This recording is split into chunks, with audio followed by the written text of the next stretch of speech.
Today is February 14th, 2022. It's Valentine's Day, and I guess that's a fairly international holiday since Mike recognizes it, but we don't really mention it until we mention it at the very end when we say goodbye. I begin with exploring my co-housing inquiries and mention my need for close relationships, noting that my online relationships fill that need and they're very close connections. But I'm also missing the physical closeness that I had before COVID, especially in my dance community. And wondering, is this the new normal where everyone has caution about contact with other people? Mike has news that he has actually been diagnosed as autistic. He self-diagnosed earlier, but now has the absolute diagnosis of a psychologist. And we note about how dance, in my experience, has also attracted autistic folks, just like nonviolent communication groups, where Mike initially was attracted and then considered that, oh, maybe he has autism. I mentioned my generosity on the dance floor when I partner with others and how I love helping them shine. And later, I remind Mike that he was the one that gave me the expression of forgiving oneself for being unremarkable, and how that has been a really liberating choice for me. Mike talks about addiction as an adaptation to an environment, but it's only a coping mechanism. I mention his words, emotional abandonment, really touched me. We talk about trauma healing briefly and the importance of accompaniment as one works through trauma activation, referencing Sarah Peyton's wonderful work. We hope you find value and enjoy this particular meeting, Mondays with Mike. Hey, There you are. here I am. Aha. Mike in Wales. Me Yeah, in Oakland. Still. good morning. It's bright there today. Well, I turned on the light because it was dark. This is just Is that right why by it my is? So living room. Yeah. can't normally see the back of your room so well. Yeah, I had before, it just looked like I was in a cave. So I thought, well, Mm. hello. How's it for you today? Hey. Today has been a bit dull, but okay. Dull. Mm. Cloudy? Is it weather-wise, brain-wise? Do you got any more details? Wet and windy. The weather's been wet and windy. Not particularly cold, but wet and windy. Soggy. Yeah, and it's going to be like that all week. We've got a weather warning for strong winds on Friday. Yep. So there's a storm coming our way. Yeah, I hear that. We've had really sunny, beautiful weather for almost a week here. Just felt like summer. And today it's 10 degrees colder. So it's just, Oh, big drop. a big drop, yeah. Yeah. But luckily I took advantage of it while it was warm. So Good. So whatever you managed to get outside a bit. yeah, outside a lot, sitting out reading in the sun. How lovely. Oh, wow. Yeah. In February. Lovely. Yeah. I've been considering all these transitions to move, and then something last week, I just thought, I'm fine where I am. Why is it I am trying to change it? Just to, it makes some kind of sense to prepare for an unknown future, but I also have almost always been a person who moves when the universe tells me to, sort of in some kind of way, like situational, like necessity or strong desire to be doing something that I'm not doing here and now. And so I don't know, I'm just rocking back on it going, well, okay, I did some investigation. I'm not unhappy at all with where I am, actually. So not that I have to be unhappy to change something, but anyway, that wasn't really what I was going to dwell on, but it's a little follow-up. I remember last week I was all excited. about some new co-housing that I was investigating. Yeah, I remember you talking. Yeah, and you made a friend in the process. Yeah, exactly. And I haven't talked with her since, although I went to a meeting on Friday.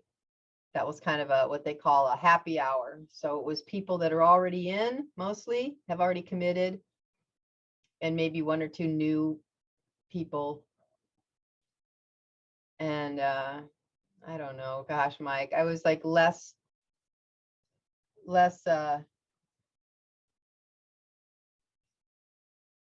I don't know, less comfortable in some kind of way. Like I was comfortable, but I was kind of less comfortable with what I saw in the room. And I'm like, oh, okay. Take time, Harmony. Take Maybe not quite your crowd. Yeah, might not be, So, and it's a big enough crowd, but then I also thought, I've come to this before where I think it's a way of compensating. This idea of moving into community might be a way of compensating for the fact that I'd really love to be in a close relationship with someone of some sort, that's a pretty steady, close relationship. And then the idea, well, I can't make that happen, but I could join some people. And it just made me sit back and kind of go, yeah, I've got that online already. I have you, I have Bob, I have my dances, I have people who show up regularly here. And it actually really kind of fills that need for me. I don't know if I need people like in my living proximity to do that. So you get that. Just the bit that I miss from the lockdowns is the physical intimacy. Yeah. Just the simple, the hugs, the holding hands, just that everyday simple. Yeah. Physical intimacy. I do. I'm okay without it, but boy, once somebody comes by and will hug, I have a few friends that I can still hug. Occasionally they're not here on a steady way. And it's just like, oh, let me just do a 20-second, 30-second hug at least, like that's what this feels like. It feels so good. Yeah. Feels so good. So, but we're also maybe coming out of the lockdown. Who knows? Let's see what this world decides to do. Whether they put us on permanent lockdown or not, I think that's a possibility. I think we're going to find out that we will not go back to the old normal. There will be a new normal, which will be much more cautious about contact. Well, that for sure, especially initially, I remember, sort of after the first big lockdown and then being in the presence of people and being sort of, well, is it okay I'm okay, but are you okay? What is your social openness and physical openness, and just being where normally I would just assume, that people want that contact. Instead, I was like, I don't know. I want to be careful of what your boundaries are. And so more cautious. Yet, I think if things do kind of peel away altogether, my hope is that people will, it will be like a bad dream, and that over time they'll, reestablish comfort with contact. So we'll see, right?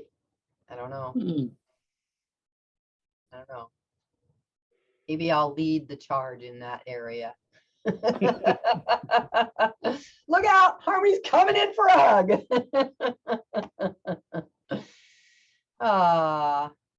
Yeah. Oh, excuse me. That's okay.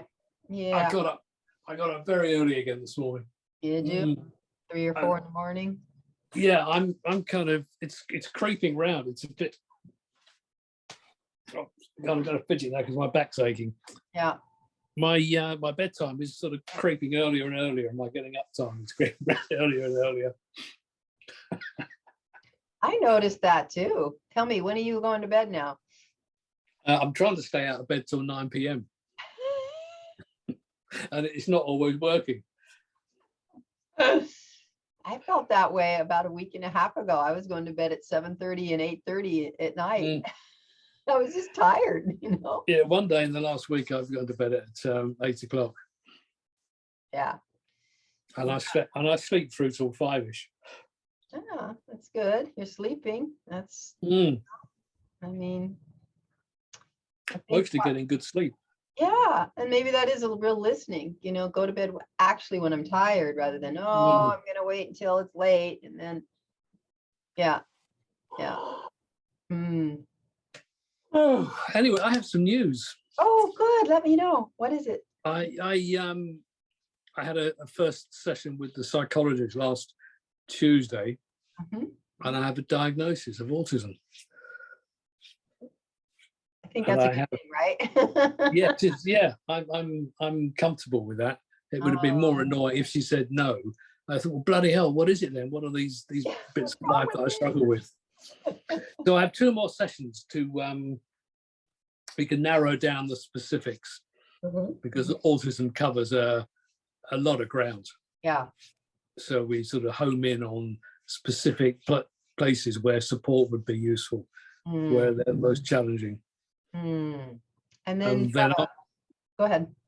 to say after those 2 sessions, which I think will happen, one next week and one I think 2 weeks after that, there's an organisation, I forgot the name of it, but it's about adults leading a sort of thriving life, autistic adults thriving, Mm, and that's a sort of group thing, an mm, online group kind of thing.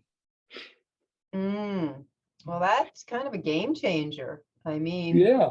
could be. It might even drop you into a group of adults that you, well, have maybe more in common with in terms of nervous system, sort of where your Mm. system likes to be.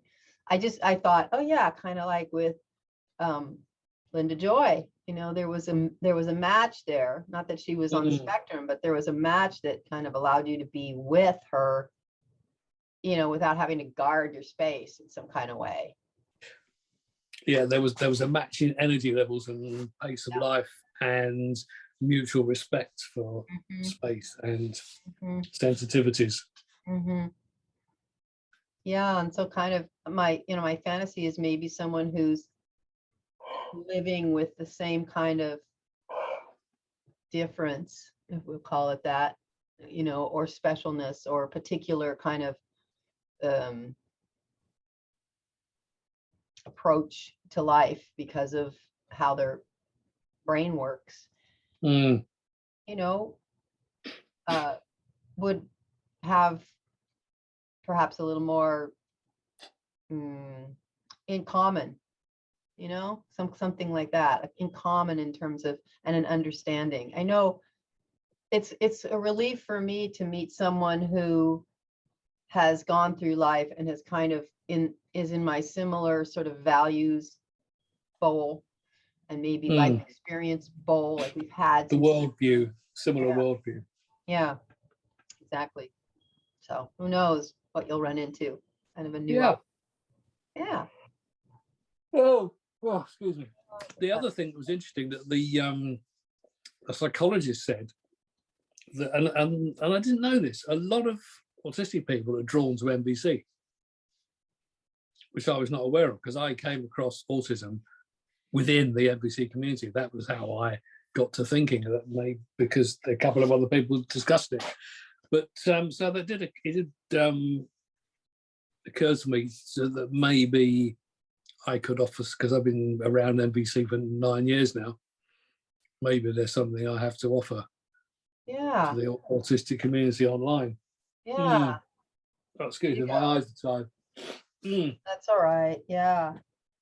Well, we'll see, right? I mean, it's certainly a a little niche group that you've had a lot of your own personal experience with, and where NVC has been something helpful to you. So it's Mm. probably quite translatable across, maybe across the spectrum. I personally, this is about me, but I don't know if it's just me, but since I had a partner on the spectrum, I see it more clearly in people. I'll Yeah, think, oh, I think that person's on the spectrum. I kind of have, I can you're almost more alert to diagnose it. it a little. And I've noticed a lot of, not a lot, but there are people drawn to the dance community, the freestyle dance community, surprisingly. Not a lot, but a It's a significant. different way of communicating, and a lot of autistic people have it's difficult to speak, Exactly. So or it's without difficult words, to relating. yeah Mm-hmm. to Yeah. express emotions and speak. Mm-hmm. Yeah. So it's a kind of like a different language that might be more convenient for some, Mm-hmm. more enjoyable. Yeah. And once back in the day when I was with my partner, we started connecting in with the autism organizations in the area, and there were some groups. We went into San Francisco and we did a sort of a mini co-presentation workshop that was pretty somatic based. We were doing, physical moves together. That was not exactly dance, but it was kind of a little bit of like almost acrobatics a little bit, and showed people what we could do together. And the audience was both people with autism as well as kind of their family or caregivers or whoever was their support people. And at the end, we opened it up to interacting. And the folks that came and danced with me or just moved with me were so delighted. They were so enthusiastic and so delighted to be, engaged with physically with someone that wasn't trying to fix them or anything, but was just to have some physical, relational fun. Yeah. Lovely. Yeah. Yeah. A different me maybe would have pursued that more, but I didn't. So here I am. There's I feel a little bit of nostalgic longing for, what could have happened, but also recognizing that was as much as I could do. You know what I mean? I didn't know how to take it farther or have the support, actually that kind of support from my partner. So that was your capacity. That was my capacity. Yeah. Yeah. But it was like, oh my God, this is really well received, but how to kind of parse that out. Yeah. I think I made some attempts, but I didn't quite know how to package it. Or create an ongoing offering or maybe know how or feel competent or whatever it was that would have made that move forward. So, but it does, here it is when you're talking about it with me now, it, I can validate what you're talking about in terms of I think the communication and the joy and the relating. And then my particular skill is to, in some ways, when I move with someone on the dance floor, they feel like they're the best dancer in the world because that's the way I partner with them, like I meet them in a way. Yeah. There's a generosity in that. Yeah. Yeah, exactly. It's not about you, it's for them. Exactly. It's completely about them. And I've had people finish a dance and say, oh, you make me feel like the best dancer in the world, and that's quite something because I'm just really something myself. Here. Yeah. Yeah. And I think that's probably what was playing out the whole time I was dancing publicly when we were actually doing that physically in person with people. I would just meet up with people and start dancing with them and they would feel,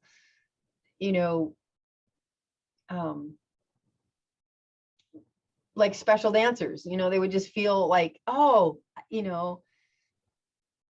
this is wonderful. Look how adept I am at this, just feel good about their own capacity and their own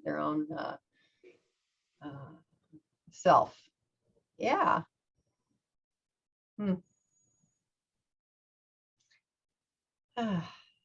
Well, we'll see if that goes anywhere or just kind of remains circling around me. I don't know. And it's okay if that was all it ever is. So there's a bit of freedom. I was sharing your, I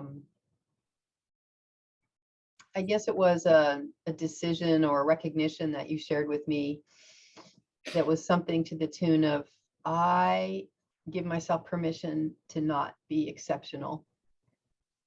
Do you remember saying something like that? Yeah, I think the way I probably phrased it would be forgiving myself for being unremarkable. Unremarkable, that was it. Yes. Mm. Forgiving yourself. Yeah. For me, it was like allowing myself to be unremarkable, but it's the same. It's very similar. And that has been so freeing, really freeing. I found that liberating. Yeah. And if it turns out there is something remarkable about us, I think we're much more likely to discover it when we stop trying. Exactly. Stop needing to prove what it. flows from us effortlessly. Yeah, exactly. Yeah. It does. It feels like just much more spacious. I can be who I am and just see what's here rather than, persisting to try to striving for something that, and not to, it's striving for it in order to prove I'm okay, more or less, or I'm good, or, something. Yeah. Yeah. Yeah, I hear that. So I was talking with someone, I guess I'll mention this. She asked me to ask you, and here we are. She works with the Compassion, what's it called? The Compassion Prison Project. Are you familiar with that through NBC? Have you heard of that? No? I don't think so. Yeah. Well, I think I'm going to let that go because it's someone else's passion that she wanted me to see if you want to get involved in it. And I thought, that doesn't feel like my place to ask you if you're not already interested in something like, do you want to go do this thing? And I even found myself saying, oh, I'll come to the meeting. And then afterwards thinking, no, I don't really want to do that. It would have been something maybe I would have pushed myself into to see, but at this point, I'm not really looking to join a group and then bring my skills to that group and, find a home for my special methodology that I've developed, but so what? Yeah, it was interesting encounter. We'll see what I do with that. I feel, this morning I woke up and thought, I think I'm going to tell her I'm actually not going to make it to that meeting rather than I'm going to be at that meeting, which is what I said last night. Yeah. Yeah, I'm not sure if you're following that because it's very vague, but there was a talk that I did international intensive training in 2018. I went to the Netherlands. For this or for what? For MVC. Oh, okay. So it's an school. It's an IIT. If you want to be a certified MVC trainer, you're normally expected, unless there's a very good reason you didn't, you're expected to go to at least one IIT. And there was a woman there. I think she was from South Korea. I'm not certain. I think she was from South Korea. Who had a very successful prisons project with MVC. And she did a talk, and it was one of those, mostly there's quite a lot of people there. There must have been 50 or 60 people attending. And that was that one evening they had talks which were open to the public, and some quite important local dignitaries came. Interesting. The sort of mayor and possibly someone from a local parliament. I can't remember now. And that was the one evening I didn't go to because there was so many people. So I don't know what she had. So I completely missed out on it. What was that even about? Yeah, this Compassionate Prison Project was, the woman tried to give me, and I've heard of it and seen a little bit, but it comes from this, maybe you're familiar with, it's called adult, ACE, adult something experiences, or no, adverse childhood experiences. That's yeah. Yeah, there's a sort of list, isn't there? If you tick more than a certain number, you're probably traumatized. Right. And that, pretty much everybody in prison can tick many of those boxes. Yeah. That's kind of, it's almost like, and so this is a way to come into that population and educate them and give them the experience of talking about their adverse experiences and normalizing it, so they're not feeling shame and different, but they go, oh, that's part of why I'm so outside the ring of success here, because of these things that have impacted my nervous system and my brain and my whole outlook on life. And so, and apparently, in the prison system, it's a very rich area for people that fit that description, as well as apparently a way that there's funding, there's some interested groups that want to work in the prison system. I mean, I think it could work in the school system, but they're not quite ready, perhaps, or, there's, so, yeah, I don't know the whole history, but, when I used to lodge, used to rent a room from an old lady, not far from, only a few miles from here. I only moved because she was a bit deaf and she made so much noise with that television. It was unbearable. It was really, she and her sister sort of shared the house, but my God, they were both a bit deaf and they cranked their telly up in the evening, and it was it was too much. But she was a magistrate, oh, okay. which is in the UK is the like the lowest court. Okay. And I think almost every crime that's committed starts with the magistrate. And if I remember rightly, if a crime has a prison sentence of potentially more than a year, then they automatically pass it up the chain to the next higher court. So they deal with lots of petty crimes and motoring offences, that kind of thing. And she would occasionally tell some tales about who she'd seen that day. And I said to her, what proportion of the people that come past you have obviously got a mental health issue? And she said, very nearly all of them.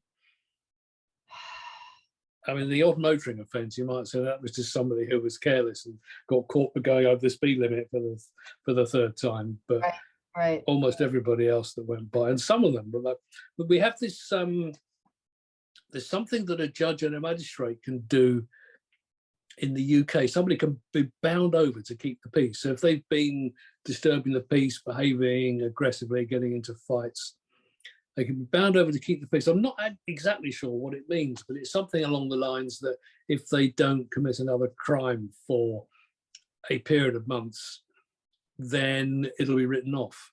And if they're called back in for another crime, then the one that they were bound over from will be back on the table as well. Now they have two. Now they've got two. And she was saying that there was one guy who was drunk, got all sorts of trouble, was bound over to keep the peace, and he was back the next day, back in court the next day. He didn't even manage 24 hours. And I think, well, obviously the guy's got a drink problem, so we're looking at everybody's. They've got drink, they've got drugs, they've got all sorts of mental health issues.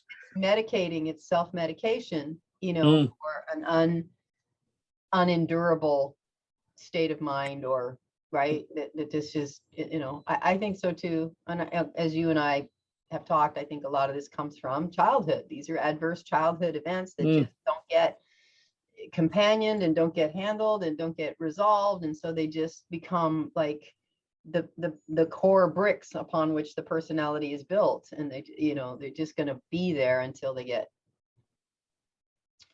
they're effective potentially every day.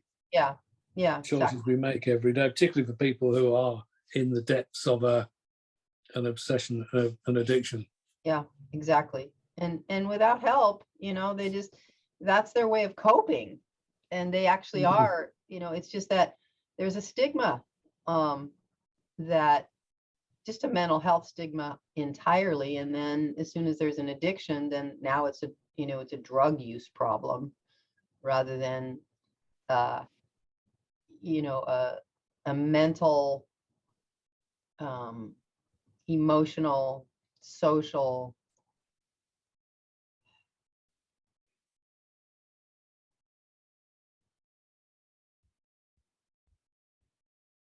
I don't know, kind of aberration that can be addressed. Or even just pain. It's a different kind of pain than physical pain, which we have drugs for. But emotional pain, our culture just doesn't really, not from childhood. Like if you just have someone die, a spouse die, we think, oh yeah, grief, pain, we understand that. But you can only have it so long, and then you just better get over it. It was one study of addiction sort of concluded that addiction is an adaptation to the environment. So it's a way of dealing with an intolerable environment. Wow. That is simple and clear and non-judgmental. Mm. I like that. Well, during the Vietnam War, Mhm. a huge number of American servicemen who were on the ground in Vietnam were using all sorts of drugs, and particularly heroin. Mhm. So that there was a real worry amongst the authorities that when they returned home, when the war was over, that they'd have thousands of addicts to deal with, and almost none of them were a problem. They came home, they stopped taking drugs. Right. It So was like it was just they situational. were in a Yeah. terrifying, appalling environment. Yeah. So it was coping when- for that particular environment, right? Exactly. So it was a way of dealing with being in that appalling situation. And then some, of course, had horrendous experiences that then became PTSD, and they came back and they couldn't, there was really no acknowledgement of how horrible war could be and how they might need special attention, to reintegrate and to kind of process some of those horrible experiences. So yeah, these are all really important. And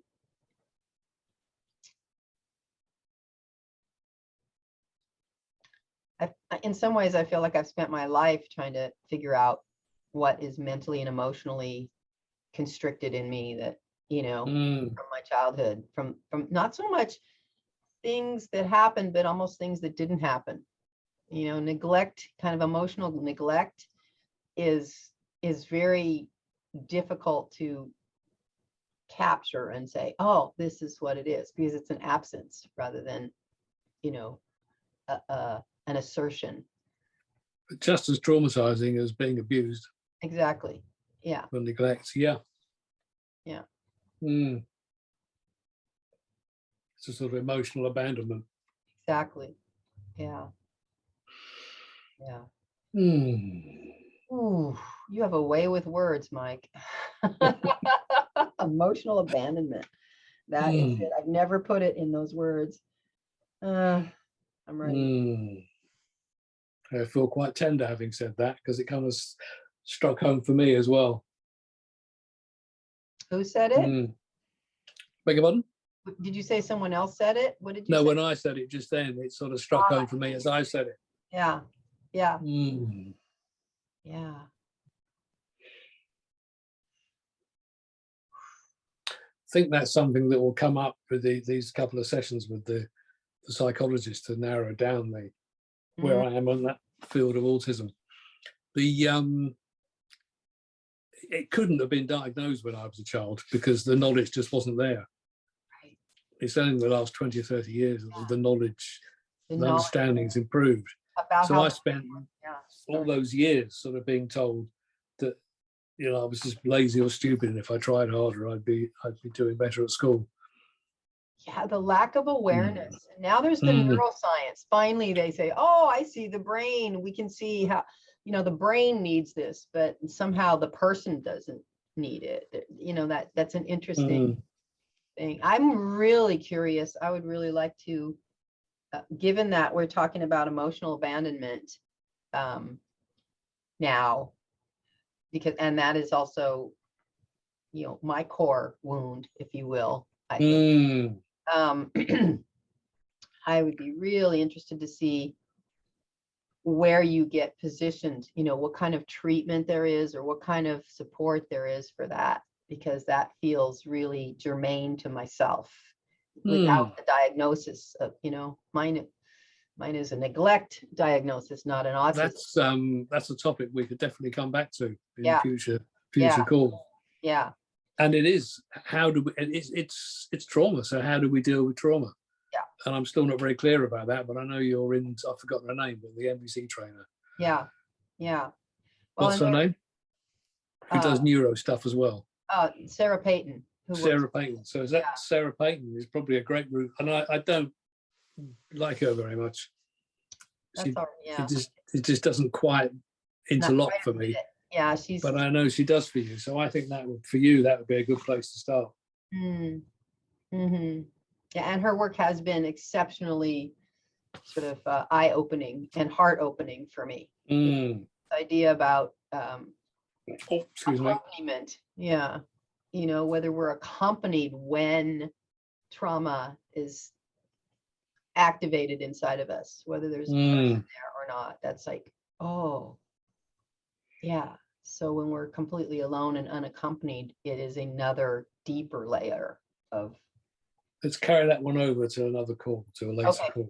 Yeah, let's do. We're at time. Yeah. Yeah. And I'm starting to think, whoa, that's enough for today. Whoa. Okay. Yeah. Well, that's good. Yeah. I want to just really thank you, though, and again reiterate that since I've known you and since we've been interacting, you have, in my experience, you have an uncanny ability and skill, or whatever to call it, where I'm expressing what's still sort of vague and maybe a little named in technical terms, and you just land it with a word or two. It just funks it right in. It just grab, Yeah. So this emotional abandonment is the term for today. That just, yeah. Thank you for that gift. Painful as it is. Yeah. But yeah, I get it. You're very welcome. Yeah. It's good to hear. Thank you. Yeah. All right. Let's take a Have breath. a great day. Yeah. And a great week. Okay. Ooh. Yeah. Yeah. You want to do a breath together before we send out, or is that too much? Yeah, with a sigh. Yeah.